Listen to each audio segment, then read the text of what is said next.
Hola, somos alumnos de la UNLAR, que en este video presentaremos el proyecto de investigación orientado a la inteligencia artificial, puntualmente en el campo del reconocimiento de imágenes. El grupo está conformado por García David, Sotovía Esteban y quien les habla, Vargas Rodrigo. A continuación, mi compañero dará una breve explicación de algunos conceptos fundamentales para comprender lo que es la inteligencia artificial. Bueno, como concepto, la inteligencia artificial es la que imitación de la naturaleza es creada por los seres humanos a través de la tecnología y que intenta mediante la simulación comprender la mente de la persona y reproducirlas. También podemos decir cuando la máquina o el sistema informático se comporta de una manera que simula la inteligencia humana, o más bien la inteligencia llevada a cabo por máquinas y aplicaciones. Tipo de inteligencia artificial. Expertos como Stuart Russell y Peter Noy diferencian varios tipos de inteligencia artificial hoy en la actualidad. Sistemas que piensan como humanos, automatizan actividades como la toma de decisiones, la resolución de problemas y el aprendizaje. Sistemas que actúan como humanos. Se trata de computadoras que realizan tareas de forma similar a como lo hacen las personas.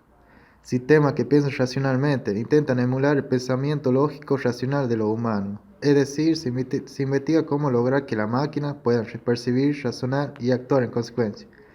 Los sistemas expertos se engloban en este grupo. Y sistemas que actúan racionalmente. Idealmente son aquellos que tratan de imitar de manera racional el comportamiento humano.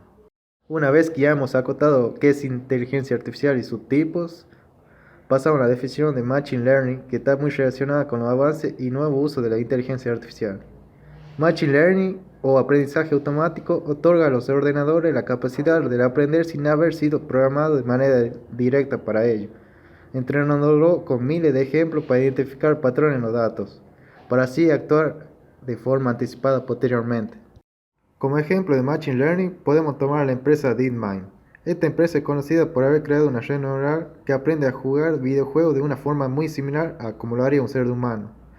En resumen, es como si una computadora imitara la memoria a corto plazo del cerebro humano. Esta tecnología se hizo especialmente conocida a nivel mundial cuando un programa desarrollado por DeepMind y llamado AlphaGo consiguió vencer al campeón del mundo en Go, uno de los juegos más estratégicos del mundo. Este consiste en depositar fichas blancas y negras sobre un tablero de 19 por 19 casillas para intentar dominar el mayor número de espacios. Por esta razón, Go se considera un juego mucho más complicado de ganar para una inteligencia artificial en comparación con otros juegos como el ajedrez, debido al mayor número de posibilidades. De la inteligencia artificial al Machine Learning pasamos a Deep Learning o aprendizaje profundo, un nuevo paso en los procesos y la evolución de los sistemas de inteligencia artificial, que se acerca cada vez más al reto de conseguir sistemas informáticos que de forma autónoma y sin apenas intervención humana sean capaces de imitar comportamientos y razonamientos propios del ser humano. Deep Learning es una subcategoría de Machine Learning. Nos estamos refiriendo al conjunto de algoritmos que, a modo de redes neurales del cerebro humano, son capaces de generar respuestas y actuar en función de conclusiones. Estamos hablando de un nuevo nivel en el desarrollo de los sistemas de inteligencia artificial y, por el momento, de lo más parecido al pensamiento humano. De hecho, estas redes neurales son capaces de generar procesos que incluyen el pensamiento abstracto, o incluso expertos aseguran que en un futuro no muy lejano van a tener la capacidad de crear. La inteligencia artificial está presente en la detección facial de los móviles, en los asistentes virtuales de voz como Siri de Apple, Alexa de Amazon o Cortana de Microsoft, y está integrada en nuestro dispositivo cotidiano a través de bots o aplicaciones para móvil. Podemos encontrar asistentes personales virtuales en las finanzas, educación, en lo comercial, en la sanidad, logística y transporte, agrícola y climáticas. Ahora que tenemos una idea de lo que es inteligencia artificial, vamos a tener una comprensión más profunda de la ventaja y desventaja de la inteligencia artificial. Ventaja podemos encontrar reducción de errores, exploración difíciles, aplicación diaria, asistentes digitales, trabajos repetitivos, aplicaciones médicas y sin pausas ni descansos. Como desventaja de la inteligencia artificial, podemos encontrar alto costo, no hay mejora con la experiencia, sin creatividad original, posible amenaza de cara al futuro y desempleo. Bueno, Las redes neuronales podríamos decir que es un sistema de computación formado por partes más pequeñas que son las responsables de aprender de los datos de entrada. Aquí se pueden mostrar los elementos básicos que son capas de entrada, capas ocultas y capas de salida. Cuando hay más de una capa oculta, se la suele denominar como redes neuronales profundas. El ejemplo más básico de una neurona es un perceptrón. Un perceptrón es un algoritmo de clasificación que combina un conjunto de pesos con el vector de características. Lo que hace este algoritmo es formar las diferentes entradas y multiplicarlo por sus pesos. Aquí podemos ver una comparación de una red neuronal artificial, donde podríamos ver las partes, donde las dendritas serían las entradas, las sinapsis serían los pesos y los actions serían las salidas. Esta sería la arquitectura de una neurona de perceptrón, donde cada entrada se multiplicaría por sus pesos en una función de red o función de activación.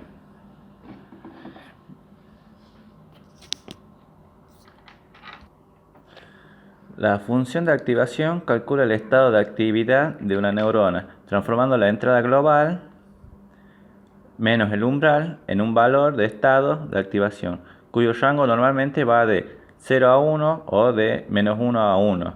Esto es así porque una neurona puede estar totalmente inactiva o activa. La función de activación es una función de la entrada global menos el umbral. Las funciones de activación más comúnmente utilizadas se detallan. Serían función lineal, función sigmoidea, función tangente hiperbólica. Bien, en la función lineal se puede apreciar cómo van los valores de menos 1 a 1, donde los valores describen una recta. Como se puede ver en el gráfico, cuando el valor de A es igual a 1, se tiene una recta perpendicular a 45 grados y al ir variando el valor, se va a ir variando la pendiente de dicha recta. Los valores de salida obtenidos por medio de esta función de activación serían cuando el argumento de la entrada global esté comprendido dentro del rango de menos 1 a 1, por encima o por debajo de esta zona se fijaría la salida en 1 o menos 1 respectivamente. Cuando A es igual a 1, siendo que la misma afecta a la pendiente de la gráfica, la siguiente sería igual a la entrada. En la función sigmoidea, los valores de salida que proporciona esta función están comprendidos dentro de un rango que va del 0 a 1. Al modificar el valor de la entrada global, se ve afectada la pendiente de la función de activación.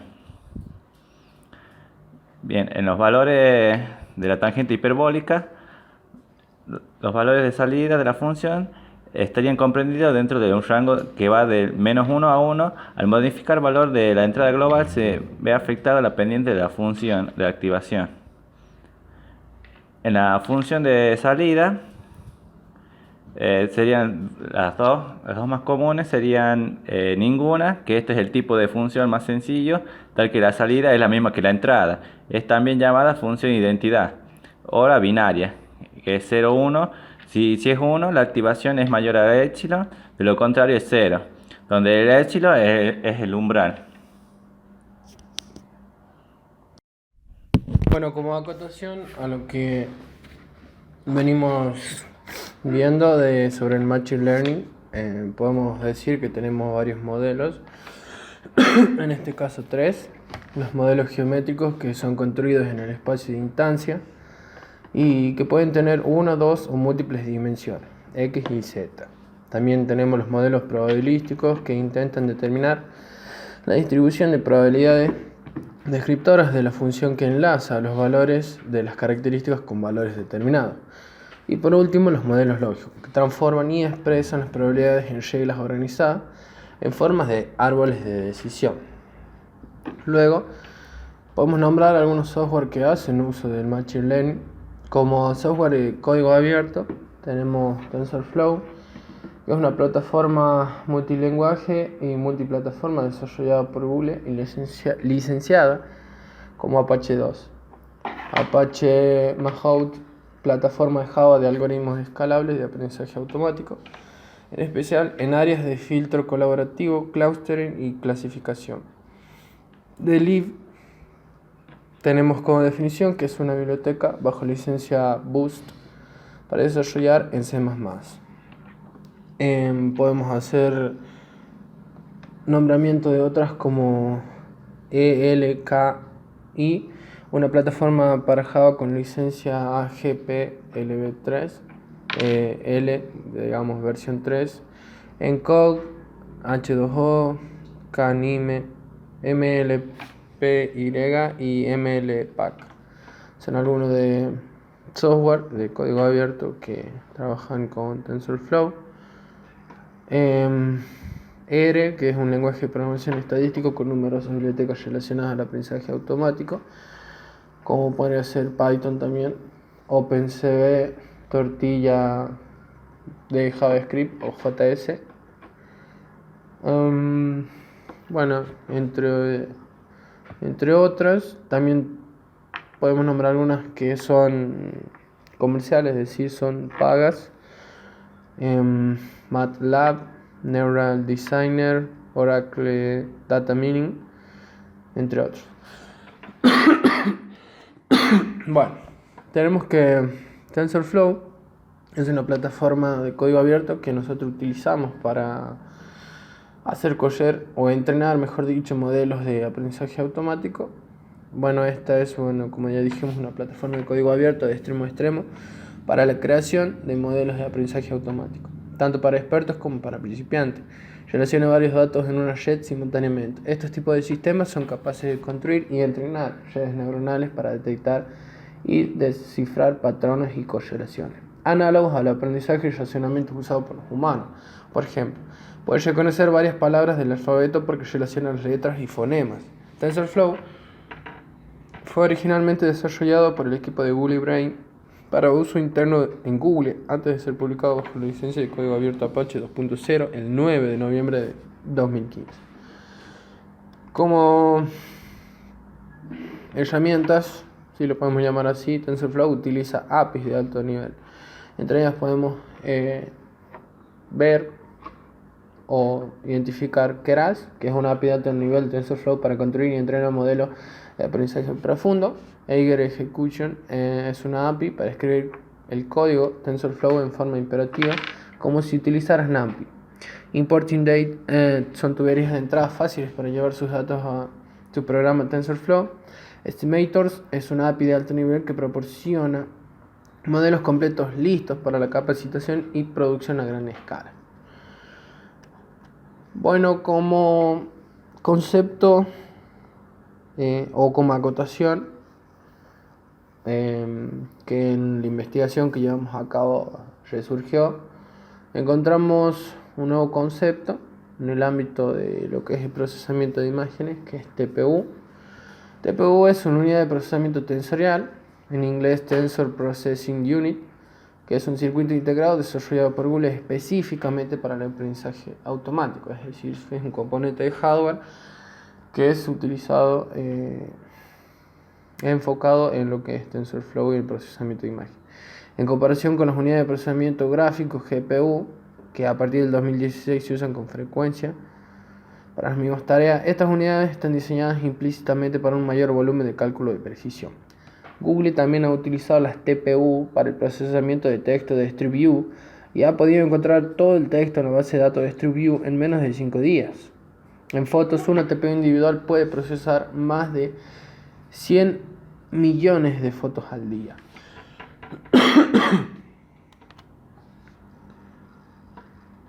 Bueno,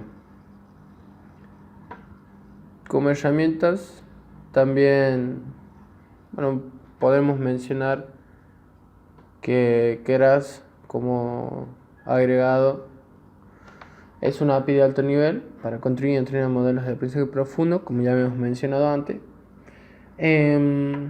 Podemos decir que se utiliza para la creación rápida de prototipos, investigación avanzada y producción, con 3 ventajas clave: que es fácil de usar, es decir, que tiene una interfaz simple y consistente optimizada para casos de usos comunes, proporciona retroalimentación clara y accionable para los errores del usuario.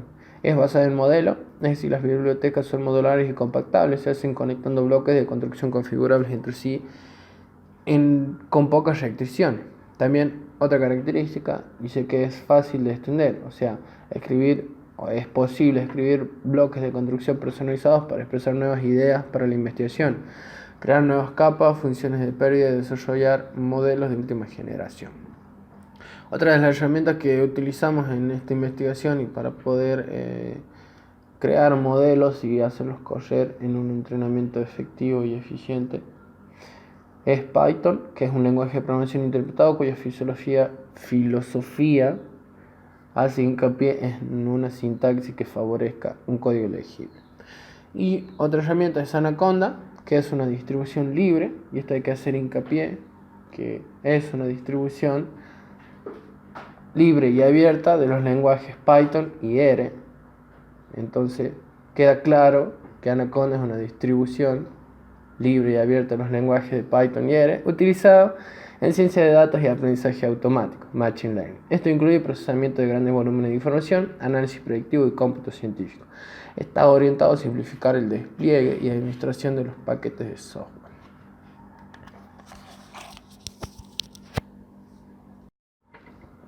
Bueno, ahora vamos a hablar de lo que son las redes neuronales convolucionales. Las redes neuronales convolucionales son un tipo de red neuronal artificial con aprendizaje supervisado que procesa sus capas imitando al córtex visual del ojo humano para identificar distintas características en las entradas que en definitiva hacen que pueda identificar objetos y ver.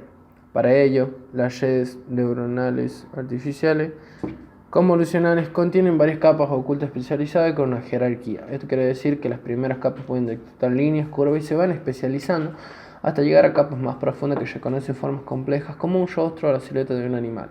A mayor cantidad de imágenes, mayor precisión en la predicción del modelo entrenado. Bueno, como podemos ver, acá tenemos una imagen que se detalla cómo el procesamiento, cómo se lleva a cabo el procesamiento de imágenes. Bueno, tenemos una imagen de entrada. Se identifica una matriz de píxeles, que el valor de los píxeles va de 0 a 255, pero se normaliza para la red neuronal de 0 a 1. Píxeles y neuronas. Para comenzar, la red toma como entrada los píxeles de una imagen. Si tenemos una imagen de apenas 28 por 28 píxeles de alto y ancho, eso equivale a 784 neuronas. Y eso es si solo tenemos un color, escala de grises. Si tuviéramos una imagen a color necesitaríamos 3 canales, red, green y blue, y entonces usaríamos 28 por 28 por 3, que es igual a 2352 neuronas de entrada. Esa es nuestra capa de entrada. Para continuar con el ejemplo, supondremos que utilizamos la imagen con un solo color, es decir, no utilizaríamos los 3 canales rojo, verde y azul. Bueno, antes de llevar a cabo este procesamiento, se construye un preprocesamiento, vale la redundancia. Antes de alimentar la red, como entrada nos conviene normalizar los valores. Como decíamos recién, que el valor va a ir entre 0 y 1. Bueno, las convoluciones, después de la capa de entrada, son las que siguen. Lo que se hace en las convoluciones consiste en tomar grupos de píxeles cercanos de la imagen de entrada e ir operando matemáticamente, es decir, hacer un producto escalar contra una pequeña matriz que se llama kernel. Ese kernel, supongamos de tamaño 3 por 3 píxeles, recorre todas las neuronas de entrada de izquierda a derecha, de arriba a abajo, y genera una nueva matriz de salida que en definitiva será nuestra nueva capa de neuronas oculta. Bueno, luego que tenemos el resultado de la primera capa, se pasa a una etapa que es subsampling, que es un paso en el que se reduce la cantidad de neuronas antes de hacer una nueva convolución. ¿Por qué? Porque como vimos, a partir de nuestra imagen blanco y negro de 28 por 28 píxeles, tenemos una primera capa de entrada de 784 neuronas y luego de la primera convolución obtenemos una capa oculta de 25.088 neuronas, que generalmente son nuestros 32 mapas de características de 28×28, que es el resultado de el producto escalar entre la imagen de entrada y el kernel que le brindamos. Si hiciéramos una nueva convolución a partir de esta capa, el número de neuronas de la próxima capa se nos iría por las nubes y eso implica mayor procesamiento. Por eso se le hace el subsampling. Para reducir el tamaño de la próxima capa de neuronas, haremos un proceso de subsampling en el que reduciremos el tamaño de nuestras imágenes filtradas, pero en donde deberán prevalecer las características más importantes que detectó cada filtro. Hay diversos tipos de subsampling. El que nosotros utilizamos o aplicamos es el max pooling. El max pooling lo que hace es que, por ejemplo, queramos hacer un max pooling de 2×2.